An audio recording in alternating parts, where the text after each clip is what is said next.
Movies The Kissing Booth 2 is longer than 12 Angry Men, Sunset Boulevard, Singing in the Rain, Lady Bird, Whiplash, The Empire Strikes Back, Do the Right Thing, The Favorite, Gravity. That's a review by Griffin Stenzel on Letterboxd. And now movies that it feels longer than all of them. Give me a moment's peace and take out the trash. We pay taxes for people to come and take the garbage. Hey, listen, Greenie, no more sneaking rides to the junkyard. Yeah, man, take a taxi when you want to go to the junkyard. Hello and welcome to Hot Trash Unlimited, the show where me, Caleb, and me, Joe, sit down and talk about a movie that we think will be bad. Joe, on this episode of the COVID sessions, what did we force ourselves to watch? And I mean force. It is the COVID sessions. We're running on fumes every week of what the next just hot topic is to talk about, well, and hopefully be trash at the same time. No, I think what it is because studios, they don't want to put out trash because like they're slowing down their distribution. It's already not going to make money. It's money back. Yeah, so they want to make sure they're putting out quality stuff. They need to get as many eyeballs or what they as think possible. is quality. I'm sure this did very well. And Netflix, I wasn't throwing shade at this movie. I'm just saying in general. Yeah, because we've watched a lot of bad stuff already. Yeah, and I'm not counting like what Netflix and Hulu do here. I'm just counting regular big studios. That being said, we're not watching something from a regular studio. We're watching The Kissing Booth 2, the sequel to The Breakout. I'm guessing it was a hit. 2018 movie, The Kissing Booth. I'm guessing you might have a few questions. Let me bring you up to speed. As soon as school ended, Noah and I spent the whole summer together. And then, exactly 27 days ago, my heart flew off to Harvard. I miss you, jerk. I miss you more.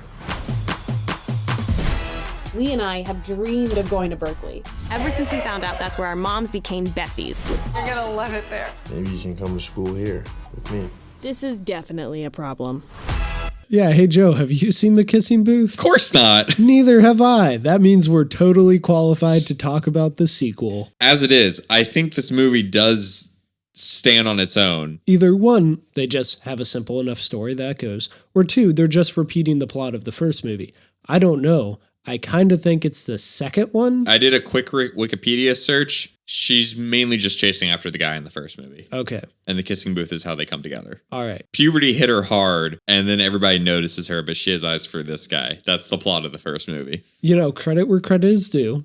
This is a movie that at its center, in fact. They shot it on cameras. They probably yelled action. It was feature-length film length. At its core, there is a platonic male-female friendship, and they don't ever go into y'all two are like secretly in love with each other. The guy's in love with which is usually the case. Yeah. Usually it's the girl has eyes for the hot guy, and it turns out they're not a good match or whatever, but the secret best friend guy has been lusting after this girl for like 5 years or whatever. But they don't. Like Lee and Elle stay friends throughout the whole thing. There are complications in their friendship and stuff, but it's not pining based. And as someone who I have always had platonic female friends, I appreciate that. It's something I don't usually see.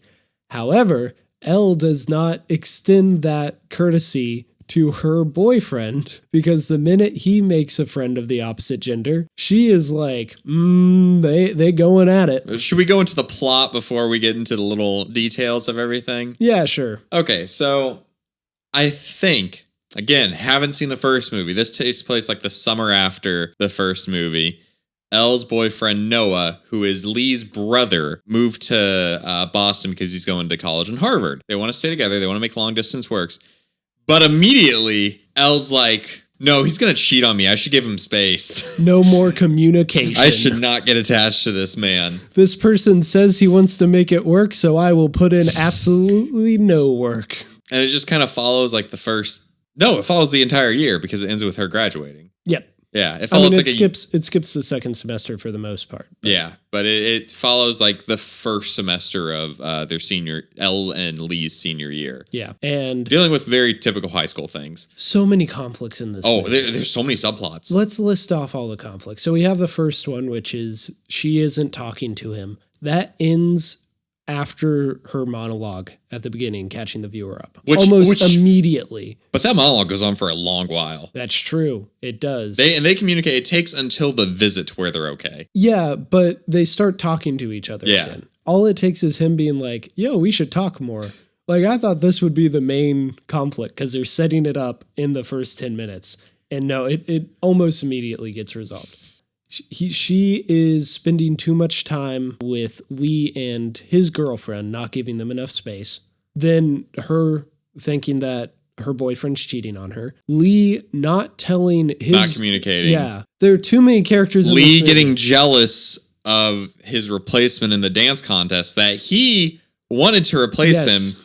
Yeah, and then there's the love triangle because we haven't even brought up Marco. The point is, this story has ADHD. This movie is 2 hours long and 11 minutes. It's constantly going between conflicts like a pinball. At least it's with like the same 4 characters. It's not a God's Not Dead situation where it's just different characters with all these different subplots because they couldn't make it take up. That would make it easier to follow, though. Would it, though? No, because in God's Not Dead, because all of them are completely separate till the newsboys come and save the day. Like, I know her subplot because she interacts with no other characters. I mean, I know all the subplots. I just don't think there should be this many. And admittedly, at a certain point, I stopped paying attention. But I was just like, there's way too much to keep up with here. All these friendships are going to end. So... Number one thing. Yes. I was homeschooled. Oh boy, you have a list of questions. I only have 2 because not as much of this took place in high school as I wanted. But sometimes I realize how little I understand about high school from like high school movies and stuff. Because like I'll see something, I'll be like, that's bizarre. All right. So first off, do cheerleaders wear uniforms around the school? No. I see this in everything. It always happens. You're right. But no, they don't. Is it? Unless it's game day, because game day... Like, yeah, pep rally. they're allowed to wear their like uniforms. Every athlete is for game days. Okay. I don't know why you would. Yeah, it seems so bizarre. First day of school, she's rolling up, and then there are just these cheerleaders there. Like they also go to school in magical like preppy school land where this is the most rich school with uniform. But everybody has a different uniform. And it's sexy. Oh, yes, of course. And then the second question I have. Did y'all have field days in high school? At the beginning of this movie, yeah, we have did. a field day. Like I said, it's an end of year thing. It is a celebration thing. You made it to the end of the year. You get a break. I cannot imagine high schoolers still being interested in doing a field day. I mean, I did it like for 2 years and competed. I did volleyball. I just did like the sprint because I was like, I like running. Yeah, and I guess it is a nice... And it's just a chill day. Yeah, I guess it is a nice break from everything else.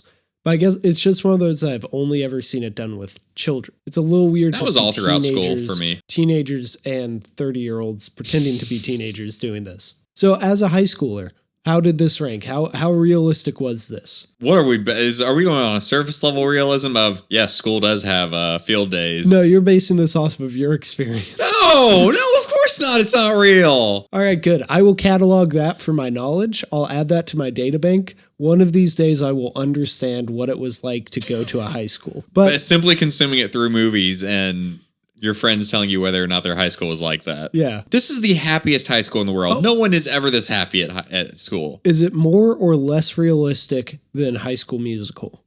Less. Okay. Wow.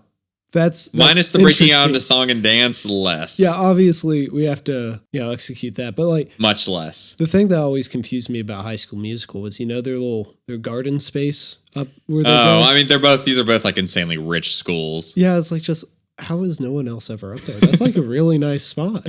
Like whenever I found a nice spot on campus in college, there were always at least 3 other people there.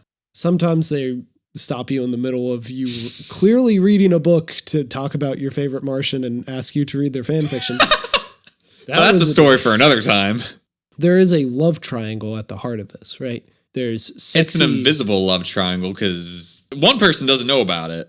Yeah, poor Noah. Noah is just like doing the right thing. He's just so isolated from everything. Yeah, his girlfriend won't talk to him, and he's trying his darndest to like be a good boyfriend. He has no reason to expect that he's doing anything wrong because he's just behaving like she behaves by having best friend of the opposite gender, right? Yes. This thing that she has done her entire life. This man does a surprise visit to her dance competition, and then he gets to see her kiss another guy. Poor Noah. Noah's like, he may look like a Paul brother, so I automatically want to punch him, but like he's a quality dude. But the other guy that it's Marco, right? Marco. Oh man, I just thought about so much about the beginning of this movie. There's a lot. Yes, it feels like there were two different movies. Uh-huh. The beginning of this movie is fun. There's this extended part where someone for some reason is showing her a video of Marco working out. Oh, yeah. And accidentally. Who filmed that? I have no idea.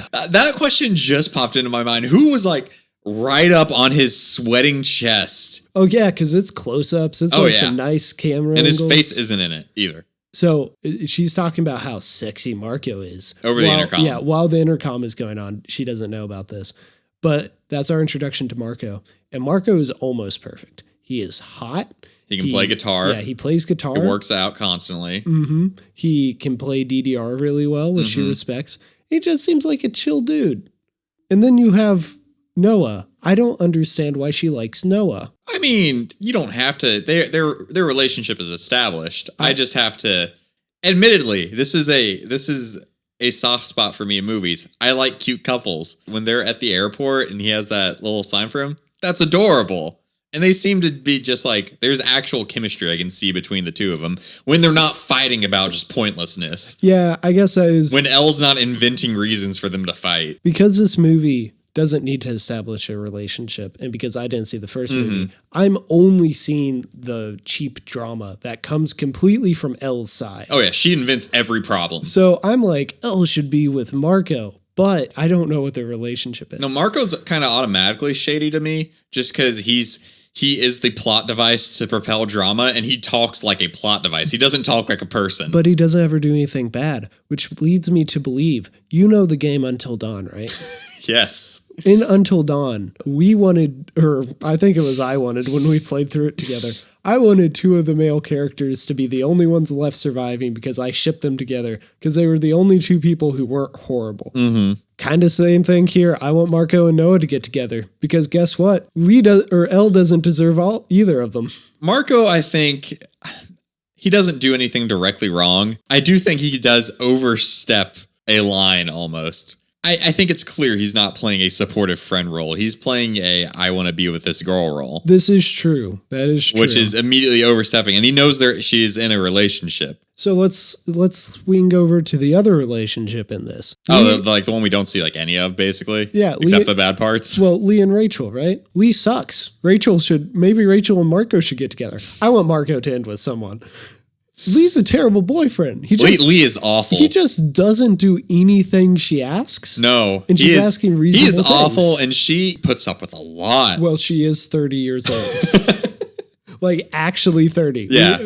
It's a common joke when you're talking about high school thing to joke about how old the people playing them are, but she is legitimately born 30 years ago. Yes. Lee spends way too much time with Elle while having a girlfriend that he is hanging out with at the same time he's hanging out with his best friend. Yeah. This would cause problems. He stands her up on dates. Oh, neglects her constantly. DDR. She asks him to do a simple thing. He comes up with an elaborate lie to get around it. He does not tell her that they are changing their very elaborate Halloween costume. So she shows up as a marshmallow. As a marshmallow to this dance where everyone else is like this sexy version of whatever character they are. And the devil with a mustache.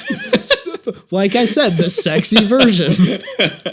Man, there's so much to unpack in this movie. It's 2.5 hours long. They have and this is so disorganized, I apologize. They have a podcast, and that never comes back. No, but I just have to say this. As someone who spends at least one day a week looking at podcast analytics, you don't count by subscribers because you're on multiple platforms. You count by downloads. This is basic stuff, script writers.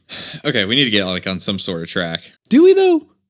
I mean, the movie's not on one. Because there isn't really a consistent plot. It just bounces around between the different conflicts. And we've covered those. There's a gay couple. Good to see representation. It's pretty cheap, but good to see It's easy enough something. to cut out in foreign countries so that Netflix can still play it. Exactly. Noah, older boyfriend, has a female friend, Chloe, who until they like finally have Chloe talk and not be all touchy-feely with Noah, is a perfectly platonic relationship that from the outside would appear a little too friendly. And Elle notices this, and then she finds an earring in Noah's bedroom.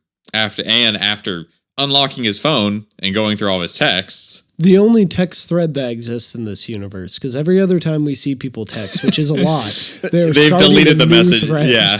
This is the only one where Noah saves the conversation. Which, admittedly, in this universe, if we take as canon that every single person deletes their text messages, that is a little sketchy. It's true.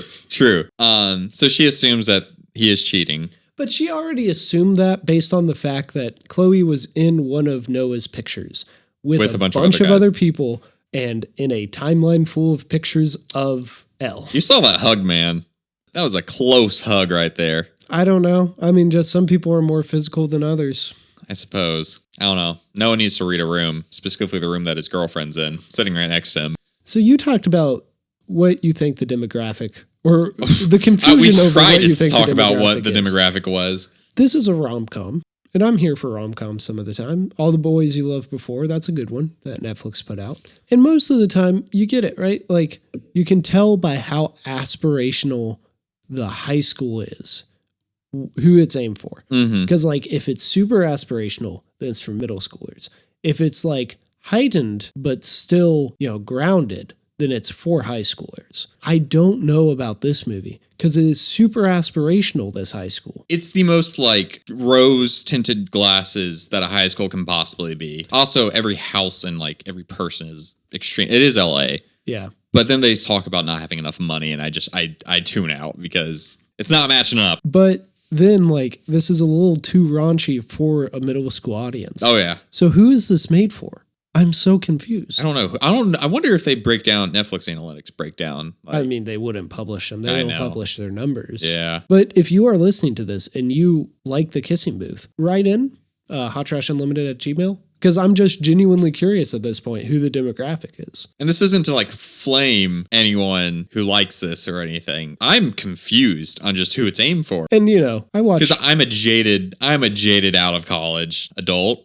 Well, and to be fair, we watch superhero movies, which are like clearly aimed for children, but also a bunch of adults watch them. Yeah. So it's like demographics are this just very fluid thing.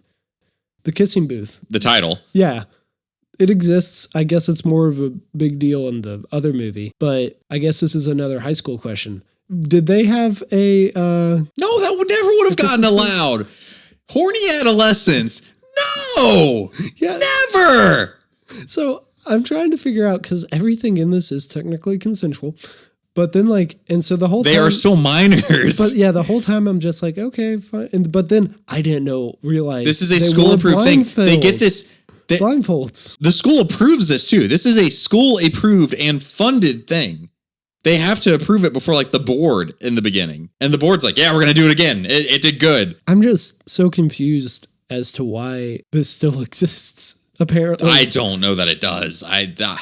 That's a leftover of 90s and 80s nostalgia that never would fly today. Anything else to talk about in this? It looks like it's fun to watch a super oversaturated movie, not in a bad way, not in from next week kind of way. From everything being dull, everything that I usually see being very dull and washed out.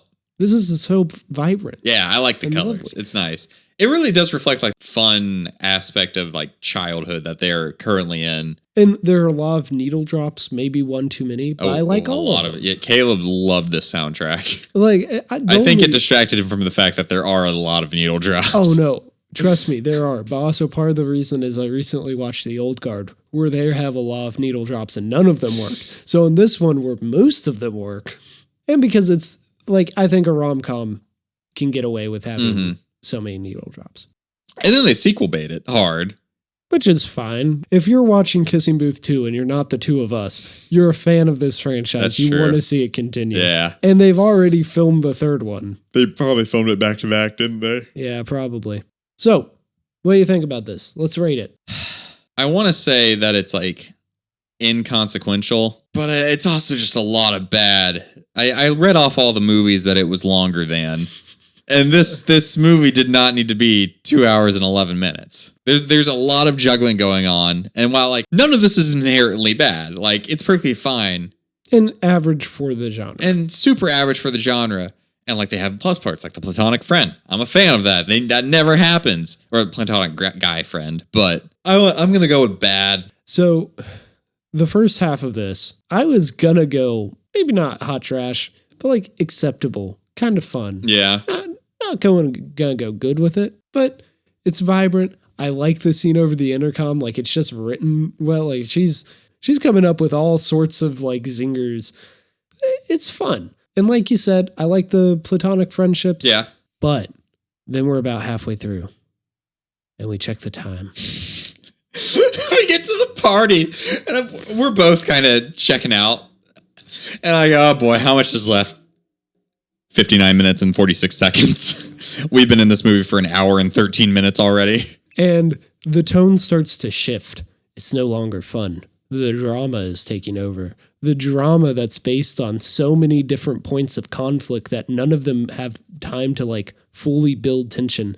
The drama with a bunch of characters who I don't understand because I didn't see the first movie. The drama that is the worst part about the movie. All the fun gets sucked away. And it's a bad movie. And it makes me sad. Because, like, I wanted to be just it had you on its side. Yeah, I would never watch it again. Yeah. But if you like this type of movie, if you like the first one, definitely go for it. I assume. I don't know what the first one does. But man, that second half was just so draining. Mm-hmm. I would like to end this episode with an article from my favorite satire website, The Hard Times. Boyfriend refuses to apologize for anything he does in the imagination of girlfriend's mind. Oh, we're just plagiarizing the whole internet on this. It's cited.